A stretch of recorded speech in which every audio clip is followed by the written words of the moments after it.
Next we have question based upon physical properties. तो पहला वाला ऑर्डर किस चीज में होता है, तो आपको याद है ये डायपोल मूवमेंट का ऑर्डर है। मेरे नोट्स चेक करो। एक्सेप्शन होती है कि बहुत ही स्लाइड मार्जिन से फ्लोरो वाले की मूवमेंट फ्लोरो वाले से ज्यादा होती है। इसमें आप देख रहे हो कि धीरे धीरे कार्बन एटम बढ़ती जा रही है, और अगर कार्बन एटम बढ़ती जाएगी तो मास बढ़ता जाएगा, वेंटर वॉल बढ़ेगा, सो बॉइलिंग पॉइंट बढ़ेगा। सो ये बॉइलिंग पॉइंट का ऑर्डर है। आयोडीन, ब्रोमीन और क्लोरीन ये रिएक्टिविटी का ऑर्डर है।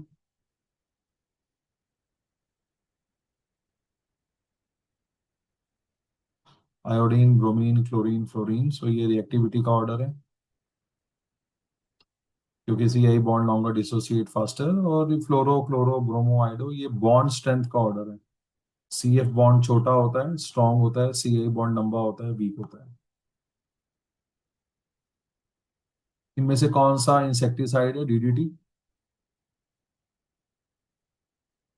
इनमें से कौन एक एंटीसेप्टिक है? आइडोफॉर्म ट्राई आइडोमिथेन, जिसका आईपैक नेम है वो है iodoform. Arrange in the increasing order of boiling point. एक, दो, तीन, चार, चार कार्बन है। एक, दो, तीन, चार, चार कार्बन है।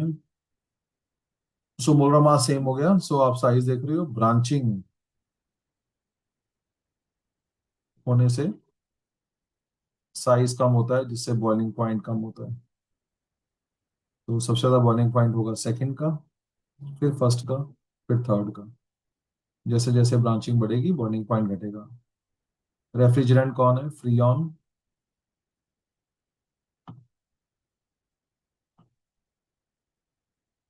हाँ जी, रेफ्रिजरेंट है फ्रीऑन।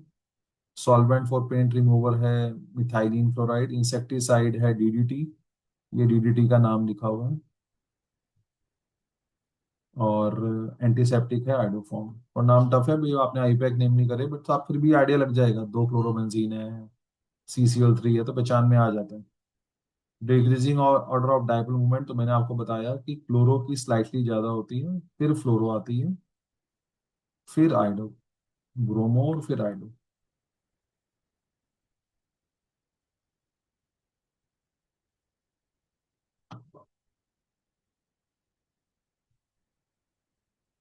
ये कंपाउंड किसका एग्जांपल है? डबल बॉन्ड के साथ वाली कार्बन, तो दिस इज एलाइल। एंटीबायोटिक आपको कराया था क्लोराम्फेनिकॉल, टाइफाइड के इलाज में काम आती है। पैकेज चेक करो। क्लोरोफॉर्म को डार्क कलर बॉटल में रखते हैं ताकि उसमें फॉस्जिन गैस ना बने।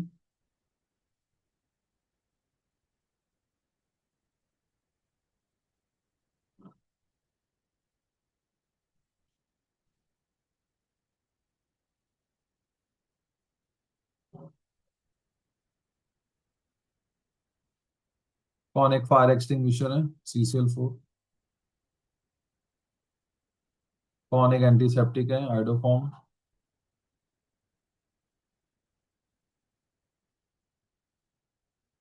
RF, RCl, RBr, RI boiling point का ऑर्डर नहीं है, क्योंकि फ्लोरीन का मास कम है। जिसका मास ज्यादा होता है उसका बॉइलिंग पॉइंट ज्यादा होता है। ये डेंसिटी का ऑर्डर सही है।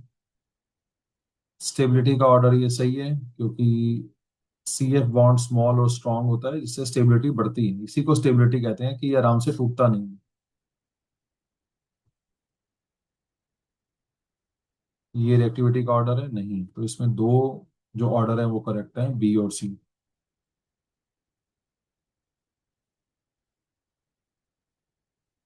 Boiling point of alkyl halide decreases, सही है। Boiling point depend upon boiling point of alkyl halide chloride are considerably higher than that of hydrocarbon, ये बात भी सही है। इन दोनों का आपस में कोई संबंध नहीं है। ये देखो, मीथेन के मुकाबले मिथाइल क्लोराइड का बॉइलिंग पॉइंट ज्यादा है।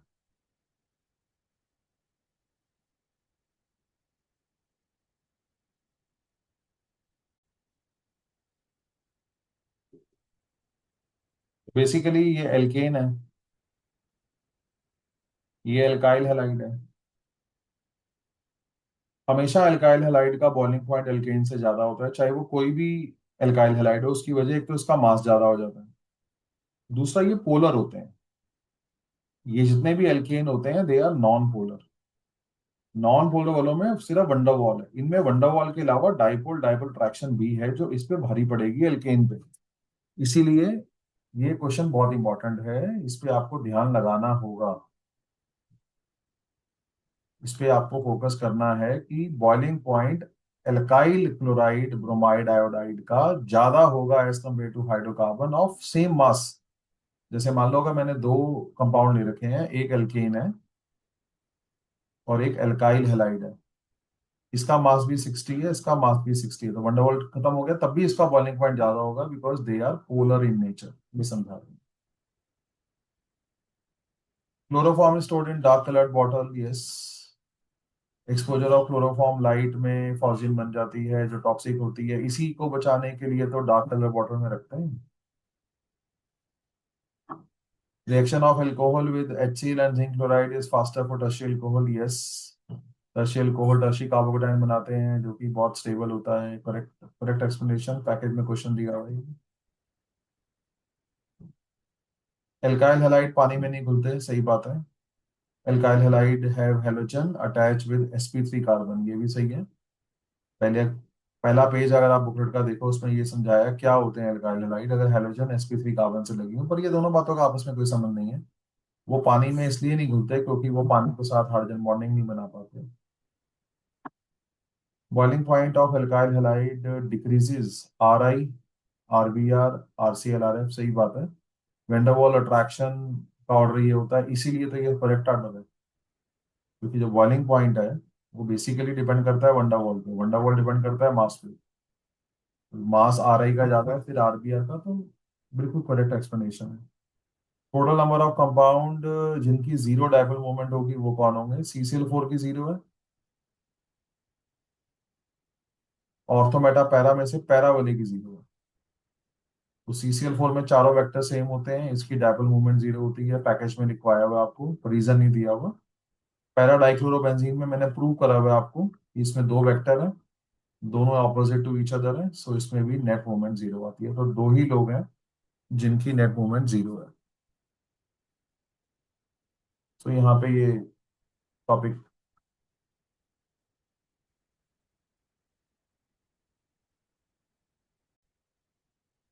among the given compound the number of compound that will not form white precipitate।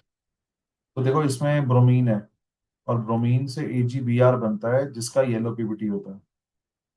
इसमें क्लोरीन है तो AgCl का पीपीटी बनेगा। इसमें क्लोरीन बाहर नहीं आती क्योंकि sp2 कार्बन से अटैच है। क्लोरोबेंजीन की Cl बाहर नहीं आती क्योंकि sp2 कार्बन से अटैच है। इसकी Cl बाहर आ जाएगी, AgCl का पीपीटी बनेगा, कार्बोकेटाइन भी स्टेबल है। इसमें आयोडीन है तो AgI का पीपीटी बनेगा which is a yellow PPT again. So जो हमारे पास व्हाइट पीपीटी बन रहा है वो सिर्फ दो केसेस में बन रहा है, एक तो ये और दूसरा ये।